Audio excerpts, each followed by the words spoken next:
and they were popular courses because they sounded easy. You go watch a movie, you know? And I would make a speech at the beginning of every year. This is before you made it respectable, Cam. And I'd say, this is a really easy course to pass. Do the work, hand in a paper. You may not get a good mark, but you'll pass. And I don't need to worry about having a grade curve because enough of you are not going to do that. I will beg you to do it, and you still won't do it. When you have 300 students, that happens. You know, like 50 of them are going to disappear. You know, their parents are worried about them, but they aren't going to hand their papers in. And I said, but it's going to be very hard to get a good mark. I have fairly high standards about film scholarship. And don't come to me at the end of the year and say, you need to get an A because you want to go to med school. I'd say, just taking this course means you won't get into med school. And that as much as we're talking about things that have changed, the thing that I think I'm most proud of as a member of the faculty here is that one thing that has never changed is our utter commitment to undergraduate education. I think that we provide really fantastic education for our undergraduate students. It remains one of our top goals. When we hire faculty, we put candidates through this incredibly terrible process that I too had to go through, which is you have to walk into one of our huge lecture courses and give a lecture, in addition to doing a research talk. And when we decide whom we want to hire, we think a lot about how they performed in that particular context. And that's a real sign that this is something that we value highly and we prioritize when we are adding to our faculty. First of all, it's such an important film in Jamaica and in the Caribbean and in general. And also because a lot of when I was growing up and there was a lot of storytelling, oral and written, that was very Caribbean, that was very Jamaican. So like there was Miss Lou, there was Nancy stories, there was Jamaica Kincaid, Annie John was like very, very important to me. But when it came to the visual medium, if I saw representation, it was usually American. And there's definitely overlap, there's definitely things that I can relate to, but it's not quite the same.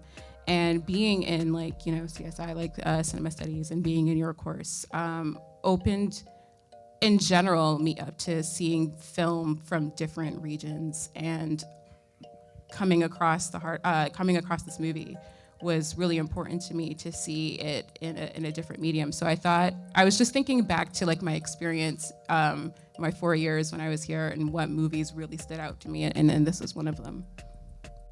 The thing that struck me at that time was that Alanis looked amazingly like my mother, and I had just never seen someone like my mother on screen in that way, you know, arguing with a minister. And we can talk about, because there's a whole backstory to that, their relationship. But so that was really interesting to me, and it was also a movie that sort of activated my own understanding that my community, and where I'm Anishinaabe, not Mi'kmaq, but we're cousins, our nations, and it was a beginning to understand of like, oh, I don't think Canada always views us as like friendly folks. So it was an awakening around, it was very much a political awakening as well as a film awakening. Because, you know, I was already a movie obsessed kid by the time I saw this. I would have been like 11 or 10 or 11 years old. But I'd never seen a movie like this. And this sort of changed my idea of what a movie could be and what it could actually say, and how someone like me might have a role in films as opposed to just dying on the back of a horse. I don't think we're supposed to want to have them for dinner. I mean, this kind of family no longer really exists. The way they speak, these literary affectations, they're performing the whole time, and that is deeply sad. But they are a product of a time in Spain that was horrible. Like, it was 40 years of a dictatorship. And I think that's why it connected so much with Spanish audiences. As a film, that you have very few elements put together here, and he has managed to create a narrative, if you connect with it or not. And that to me is really, really fascinating. I've taught here long enough that I could think off the top of my head of 15, 20, 25 people who I taught as undergrads who've moved into production, screenwriting, directing, and twice as many people who work in production, screenwriting, directing, who say, I wish I had this education first. It really is a different kind of program, but I think each program kind of wants what the other one has. And a lot of filmmakers, or programs about what the other one has, and a lot of filmmakers I know either have hugely benefited from a course of theoretical film studies or historical film studies, or again, it's something that they feel they lack or something that they would have liked parallel with their practice. So again, I think there are a lot of examples of people who've done their undergraduate degree here, and whether it's a straight line or a squiggly line or a big break and then moving to it somewhere else, have been able to work in production and filmmaking. Whether it's an incidental relationship or an actual causal relationship, you would be on a case-by-case basis. But I don't think it's a complete separation, just to be, honest but encouraging. One of the things I saw a lot of similarities between this film and your feature, I Like Movies, which I really love. And I was just like one of those things like you were talking about, like was the idea of comedy, right? Like there's a lot of moments of humor in both your films, but also kind of interwoven with moments of tragedy, right? And I was just thinking about tragedy and comedy and kind of how they go together, and like as a filmmaker, how do you think through that? Like how do you bring these two things together? And how do you why are these things always in conversation? Yeah, I remember when I was at the Canadian Film Center, I would always write these scenes that I thought were like so laugh out loud, and then everyone would be like, that's really painful and sad. And I was like, what are you talking about? I think it's so funny. And I think for me, I don't know, that's just, maybe comedy's just always the way I've processed like literally everything in my life. And something to me is always the funniest when it's also a little bit humiliating or sad or pathetic, or it comes with this deep undercurrent of pain, or the audience can see something that the main character can't, Yeah.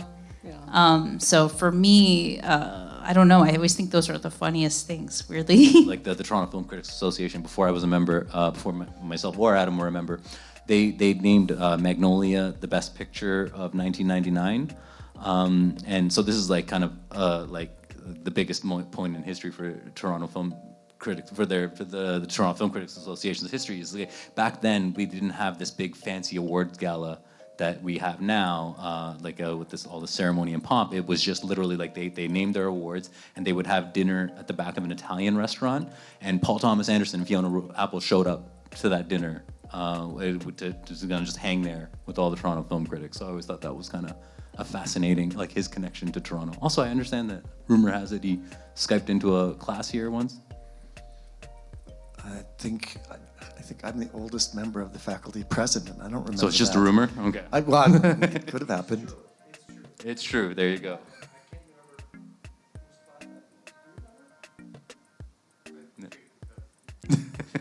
Yeah. But so, PTA's connection to Toronto is deep. While I was watching it, I couldn't help thinking that for a relatively small population, does Canada have a disproportionate amount of directors who are into these weird, the body horror, the technology, the like perverse sexuality? Do we have more? That is our thing.